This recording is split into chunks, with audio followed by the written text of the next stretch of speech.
Hello everyone, good morning, welcome back to my channel Payel lifestyle. কেমন আছো তোমরা সবাই? আশা করি ভালো আছো। তোমাদের আশীর্বাদ ও ভালোবাসায় মোটামুটি ভালো আছে, খুব ভালো না। কেননা দেখতেই পাচ্ছ প্রচুর পরিমাণে বৃষ্টি পড়ছে। মানে 4-5 দিনের গরমে যতটা কষ্ট পেয়েছি, বৃষ্টিতেও কিন্তু আর ভালো লাগছে না। অবশ্যই একটু আরামে আছি, কিন্তু জামা কাপড় নিয়ে এত পরেশানি হচ্ছে। ঘরের মধ্যে পুরো আমার প্যান্ডেলের মতো জালগুনে রয়েছে আর কি জামা কাপড়। আর সারাদিনের ঘরের মধ্যে, আর সত্যি কথা বলতে ওখানে মাটি নিজের আর ভালো লাগছে না। যেন এখন রোদ দিলেই বেশি ভালো হয়। তো যাই হোক, জানি না কবে রোদ দেবে। তবে বাইরে দেখতে পেলে এই যে ঝড় হচ্ছে, সময় ঝড় উঠেছে, বোঝা যাচ্ছে না। আমি তোমাদের ব্যাক ক্যামেরা করে তো একটু আগে দেখিয়েছিলাম প্রচুর পরিমাণে বৃষ্টি হচ্ছে। এখন আবার ঝড় শুরু হয়ে গেছে, এত পরিমাণে বৃষ্টি দিচ্ছে। আর বৃষ্টি হতে শুরু করলে এই যে একভাবে এখন 4-5 দিন বৃষ্টি হতেই থাকে।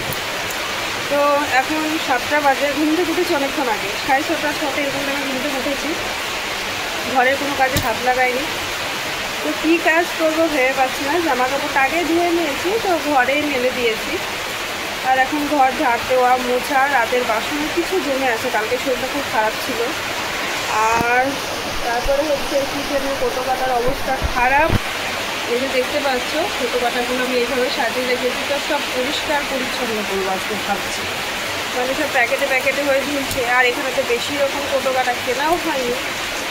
আর তাছাড়া বুঝতে পারছো রান্নাঘরের অবস্থা তো দেখেছো, নতুন করে বলার কিছু নেই। এখানকার ঘরের পরিস্থিতি তোমরা তো এইভাবেই চালাতে হচ্ছে। তো ভাবছি আজকে রান্নাঘরের কোটো কাটাগুলো একটু পরিষ্কার পরিচ্ছন্ন করবো। তো সেটাই তোমাদের সাথে ভিডিওর মধ্যে তুলে ধরবো আর কি, যে কিচেনটা কীভাবে পরিষ্কার পরিচ্ছন্ন করলাম। তো চলো দেখতে থাকো বন্ধুরা। কিচেনটাকে সুন্দর করে গুছিয়ে নেওয়ার আগে ভাবলাম কিচেনটার অবস্থা তোমাদেরকে দেখিয়ে দিই। তো এই হচ্ছে কোটো কাটার অবস্থা দেখো রয়েছে। আর এই কিচেনে কিন্তু একটাই সেলফ রয়েছে, এই যে গ্যাস ওভেনটা রাখার জন্যে। আর এদিকে দেখায় তোমাদেরকে, তো অনলাইনে অর্ডার করেছিলাম, পার্সেল এসেছিল এই যে এটার মধ্যে করে, যে দেওয়ালের স্টিকারটা এসেছিলো। তো ভাবছিলাম ফেলে দেবো, তারপরে ভাবলাম যে না, এটা অনেক কিছুই করা যাবে। তো একটা সাইজ কেটে নিয়েছে আর কি, দেখো 3টে ভাগ করেছি, একটা ভাগ নিয়েছে আর কি। তো সাদা পেপার দিয়ে কিন্তু আমি মুড়ে নিয়েছি। এর উপরে ভাবছি রং পেন্সিল দিয়ে ডিজাইন করে এটাকে পেনতেনি বানাবো। আরও দুটোকে মনে করলে অনেক কিছু করা যাবে, কিন্তু হাতে বড্ড সময় কম, খুব ব্যস্ত মানুষ হয়ে গেছে আমি। তো সেই কারণে ওই দুটো ভাবছি সোনা মামাকে খেলতে দেবো, আর এটাকে আমি কাজে লাগাবো। তবে কি কাজ করব পরবর্তী ব্লগে দেখতে পাবে। তো চলো এবারে দেখাই কোটো কাটার অবস্থা। এই যে দেখো পুরো প্যাকেট একটা একটা করে ঝুলছে, কেননা পিঁপড়ের এত অত্যাচার বলে বোঝাতে পারবো না তোমাদেরকে। তো সেই কারণে প্যাকেটেগুলো সব কিছু ঝোলানো থাকে। তো এই যে দেখো আমি কিন্তু বেঞ্চের উপরে উঠে পড়েছি। যে এই দিকে যে একটা বস্তা দেওয়া সেলফ দেখতে পেলে, ওটা কিন্তু বেঞ্চ দেওয়া আছে একটা, ঠিক আছে, কাঠের বেঞ্চ। তো ওর উপর আমি বস্তাটা দিয়ে রেখেছি, কেননা দেখবে কাঠের উপরটা কেমন লাগে, বস্তাটা দিয়ে রাখলে কভার করা থাকে আর কি, সেই কারণে দিয়েছি। তো দেখো উপরে উঠে পড়েছি। তো উপরের থাকটা কি হয়েছে, আমি মোটামুটিভাবে মাঝে মধ্যে কিন্তু গুছিয়ে থাকি। আর তেল পড়তে থাকে বলে মুছতেও থাকি, সেই কারণে অত যে নোংরা আছে, নোংরা নেই, কিন্তু একটু অগোছালো হয়ে গেছে, সেটাকে আমি পরিষ্কার পরিচ্ছন্ন করে একটু গুছিয়ে নেব আর কি। তো উপরে থাকার কোটো কাটাগুলো দেখো আমি একেবারে মুছে কিন্তু সাজিয়ে নিয়েছি। উপরে কোটো কাটার পালান লাগলো না। আর সেরকম কিছু নিয়েও তেলের বোতল, ছোট ছোট জলের বোতলগুলো আছে সোনা মাম্মাদের, অনেক সময় খেলা করে নিয়ে। আর এই যে নিচের থাকে, এখানে কিন্তু মশলাপাতি রয়েছে। তো মশলাদানি কৌটোর উপরে না হালকা একটু তেল মশলার আস্তরণ পড়ে গেছে, সেটাকে একটু পরিষ্কার পরিচ্ছন্ন করব। তবে আমি কিন্তু একদিনে সমস্ত কোটো কাটা ধুই না। আমি একটা করে যে কোনো মশলা খালি হয় সেই কোটোটাকে আমি সঙ্গে সঙ্গে ধুয়ে শুকিয়ে আবার নতুন করে মশলা ঢেলে আমি এমন করেই করি। যেহেতু আমার হাতের সময় কম, সেই জন্য কিন্তু আমি এইভাবে কাজগুলো করার চেষ্টা করি। এতে কিন্তু সময় বাঁচে আর পরিষ্কার পরিচ্ছন্নও থাকে। তো এই যে দেখো এখানকার সেলফের কোটোগুলো সব নামিয়ে নিয়েছি, সেলফটাকে একটু পরিষ্কার করে নিচ্ছি। আর এখানে কোটোগুলো সাজিয়ে রাখবো এবারে। তো কোটোগুলো কিন্তু তার আগে অবশ্যই পরিষ্কার করব। আর বন্ধুরা কিচেনের অবস্থা দেখতে পাচ্ছ, এর আগেও ভিডিওতে দেখেছো, তোমাদেরকে আমি বলেওছি। তো এখানে কোয়ার্টারের সংখ্যা খুবই কম, খুবই কম, পাওয়ার অবস্থা নেই। আর ভালো রুম পেতে হলে দূরে যেতে হবে, তাই কাছাকাছি থাকতে গেলে এইরকম রুমে আমাদের থাকতে হবে। তো জানি না আমি লাস্ট পর্যন্ত থাকতে পারবো কি পারবো না, তাই এইভাবে থাকার চেষ্টা করছি, অ্যাডজাস্ট করে চলে যাচ্ছে আর কি। তো থাকতে হবে, হাজব্যান্ডের সাথে থাকতে গেলে আমাদের কষ্ট করতেই হবে, কেননা সবসময় তো ভালো জায়গায় পোস্টিং আসে না। জলপাইগুড়িতে যেরকম খুবই সুন্দর জায়গায় ছিলাম, হয়তো এই জায়গাটা অতটা সুন্দর না, আবার হতে পারে এর পরবর্তী নেক্সট যেখানে পোস্টিং হবে সেই জায়গাটা সুন্দর হতে পারে। তো যাই হোক, এইভাবে মানিয়ে নিয়ে আর কি চলে যাচ্ছে। তো এই যে দেখো কৌটোগুলোকে আমি পরিষ্কার পরিচ্ছন্ন করে নিচ্ছি। তো তার আগে দেখতে পেলে আমি কিন্তু কড়াইয়ের মধ্যে মানে সার্ফ গুলে জল নিয়েছি আর কি, সাবান জল যেটাকে বলছে। তো সেই জল দিয়ে চুয়া দিয়ে কিন্তু হচ্ছে আমি কৌটোর ঢাকনার উপরগুলো মানে ঘষে নিয়েছি আর কি, তো যাতে তেল মশলাটা উঠে গেছে। তারপরে দেখো আমি ভেজা কাপড় দিয়ে আবারও কিন্তু মুছে নিচ্ছি। আর এইভাবে কিন্তু আমি কৌটোগুলো পরিষ্কার করে নিচ্ছি। যেহেতু কৌটোর মধ্যে সমস্ত রকম মশলা কম বেশি করে রয়েছে, আর একটু একটু করে ঢেলে মানে কৌটো ধোয়ার মতো অবস্থায় নেই, কেননা বাইরে বৃষ্টি পড়ছে। তো এইভাবে কিন্তু পরিষ্কার করে নিয়েছি। আর পরিষ্কার করে দেখো সাথে সাথে কিন্তু আবার আমি কৌটোগুলো সাজিয়ে নিচ্ছি।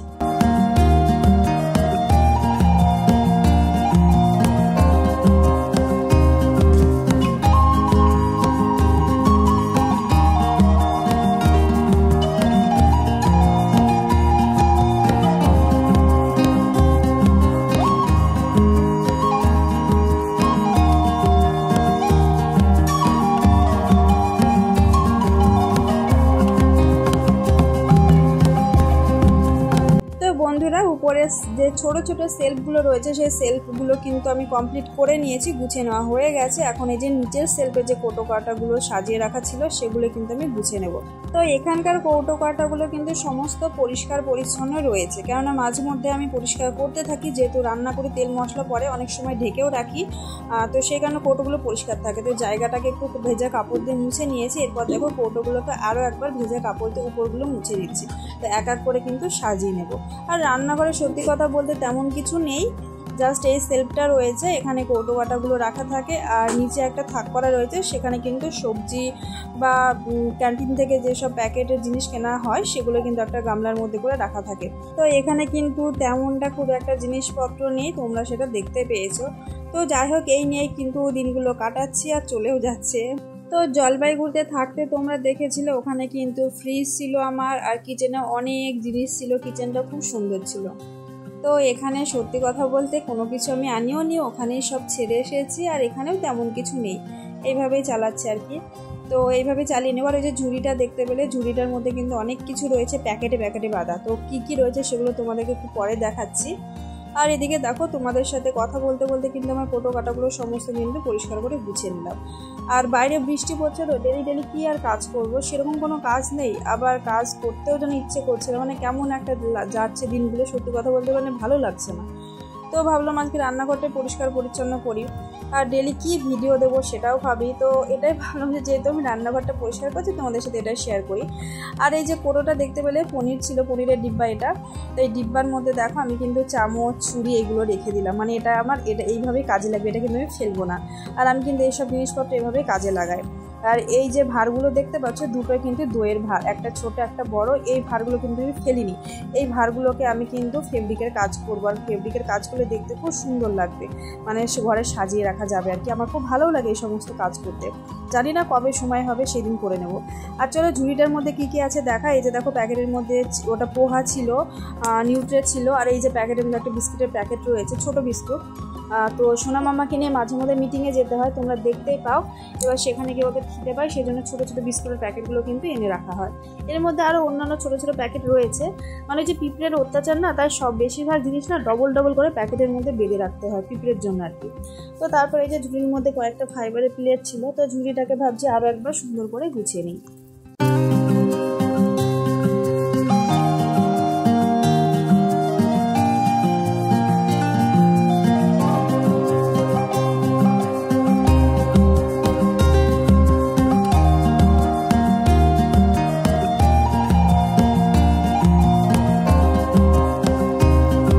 আর এছাড়া এই যে ঝুড়ির মধ্যে রং পেন্সিলগুলো ছিল, ওগুলো বাবুর পেন্সিল। তো সোনা মামা এনেছিল, আমি লুকিয়ে রেখেছিলাম, নাহলে নষ্ট করে ফেলবে।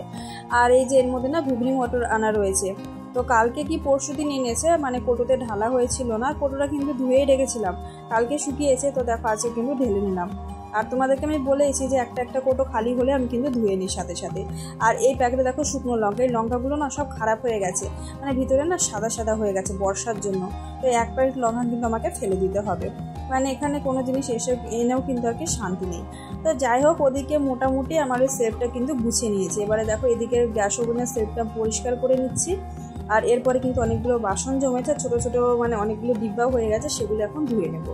তো বন্ধুরা, ভিডিওর এই পর্যায়ে এসে তোমরা এখন যারা ভিডিওটি দেখছো, যদি ভিডিওর কোনো অংশ ভালো লেগে থাকে তাহলে তুমি ভিডিও সাবস্ক্রাইব করে পাশে থেকে যেও, আর মিষ্টি করে একটা কমেন্ট করে যাও।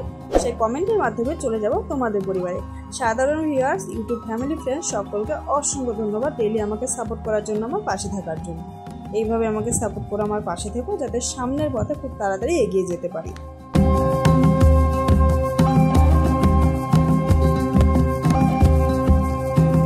তো এদিকে দেখো বন্ধুরা, আমার কিন্তু বাসনগুলো মেজে ধোয়াও হয়ে গেছে, ধুয়ে নিচ্ছি। আর বাসন খুব একটা বেশি ছিল না, ছিল হচ্ছে কোটো কাটা প্লাস্টিকের, সেগুলো দেখো দেখতে পাবে ধুয়ে নিচ্ছে আর কি। আর দেখবে বন্ধুরা, কিচেন যদি পরিষ্কার পরিচ্ছন্ন থাকে তাহলে দেখবে রান্না করতেও ভালো লাগে আর কিচেনে আসতেও ভালো লাগে।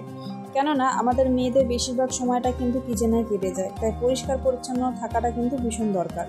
আর দেখো মানে পরিষ্কার পরিচ্ছন্ন তো করছি, তাছাড়া এই যে বাইরে বৃষ্টি হচ্ছে সেই কারণে কিন্তু আজকাল কিচেনে একটু নোংরাটা বেশি হচ্ছে, আর সেই কারণে একটু বেশি করে কিন্তু পরিষ্কার করতে হয়, আর কিচেনের পিছনে কিন্তু সময়টা বেশি লেগে যায়।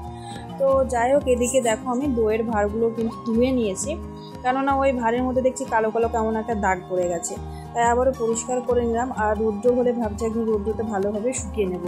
এগুলোকে কিন্তু আমি কালার করে বাড়িতে নিয়ে যাব, বাড়িতে সাজিয়ে রাখবো। আমি জলপাইগুড়িতে যখন ছিলাম ওখানেও কিন্তু আমি কাচের বোতলের উপরে ফেব্রিকের কাজ করেছিলাম, ওগুলো কিন্তু আমি বাড়িতে নিয়ে গিয়ে সাজিয়ে রেখেছি, খুব সুন্দর লাগে দেখতে।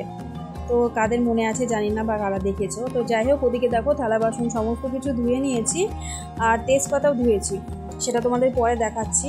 তো তার আগে দেখো এই যে কিচেনটাকে আবার ঝাড় দিয়ে নিচ্ছি। তবে হ্যাঁ, কিচেন পরিষ্কারের আগে কিন্তু সমস্ত ঘর মানে বড় ঘর থেকে এই ঘর সমস্ত ঝাড় দিয়ে নিয়েছিলাম। তো কিচেনটা যেহেতু আমি সেলফগুলো পরিষ্কার করলাম, তাই আবারও কিন্তু ঝাড় দিয়ে নিচ্ছি।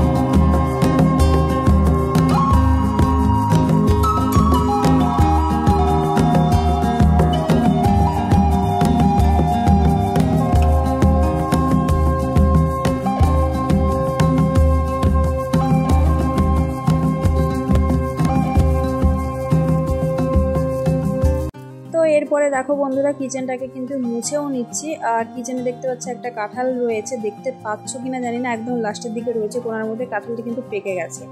তো আজকে বাবু যত সম্ভব কাঁঠালটা মানে কাট দিয়ে যদি খাই তো খাবে, নাহলে বীজগুলো নিয়ে কিন্তু ফেলে দেবে। কেননা বীজ আমি ভীষণই ভালোবাসি খেতে, এমনকি বাবুও খেতে ভালোবাসে। বীজের ডাল রান্না বা তরকারি সব কিছুই হয়। আর কিচেনটা মোছাও হয়ে গেছে। তো দেখো কিচেনটা খুব সুন্দরভাবে পরিষ্কার পরিচ্ছন্ন করে গুছিয়ে নিয়েছি। এখন দেখো কিচেনটা দেখতে কত সুন্দর লাগছে, আর যখন ফার্স্ট তোমাদের দেখিয়েছিলাম তখন কীরকম লাগছিল। তো কিচেন যেমনই হোক মানে পরিষ্কার পরিচ্ছন্ন করে গুছিয়ে রাখলে কিন্তু সুন্দর লাগে। আর এরই মধ্যে সোনা মামাদের কিন্তু দুধ চলে এসেছে, দুধটা রেখে দিয়েছি, পরে গরম করে নেব। আর এই যে দেখো ঝুড়িটাতে দেখায় তেজপাতাগুলো মানে সব কেমন একটা ভেঙে ভেঙে ছিঁড়ে ছিঁড়ে গেছে, তো ধুয়ে নিয়েছি। তো তেজপাতাগুলোকে আমি রৌদ্রতে শুকিয়ে না ছুরি দিয়ে কেটে কেটে সুন্দর করে কৌটোর মধ্যে রেখে দেবো, তাহলে রান্না করার সময় মানে রান্না করতে গেলে নেওয়ার সময় কি সুবিধা হবে। তো এই যে দেখো কিচেন পুরো পরিষ্কার পরিচ্ছন্ন। আর এখানে দেখায়, এখানে একটা ক্যারেট রয়েছে, এখানে দেখো আমি বাসন রেখেছি। এই ক্যারেটের মধ্যে শুকনো বাসনগুলো আমি রেখে দিই, যেগুলো জল ঝরে যায়। আর এই যে গামলাটা রয়েছে, এখানে কিন্তু ভেজা বাসনগুলো রাখি। আর এদিকে এই যে দেখতে পাচ্ছ মানে শাকগুলো কালকে রাতে এনেছে বাবু, আজকে রান্না করবো। আর বাইরেটা দেখায় দেখো আবারও কিন্তু বৃষ্টি পড়ছে। আর জ্বালানায় এই যে ভাঁড়গুলো রেখে দিয়েছে, দেখতে দেখো কতটা সুন্দর লাগছে। তো সারা দিন রাত্রি কিন্তু বৃষ্টি হয়েই চলেছে। তো চলো বন্ধুরা, আজকের ভিডিও শেষের পর্যায়ে চলে এসেছি। আর ভিডিওটা আজকে একটু লম্বা হয়েছে, প্লিজ কেউ স্কিপ করে দেখো না। আর ভিডিও কেমন লাগলো অবশ্যই কমেন্টে জানাবে। দেখা হবে নতুন কোনো ব্লগের সাথে। ভালো থেকো, সুস্থ থেকো বন্ধুরা, টাটা।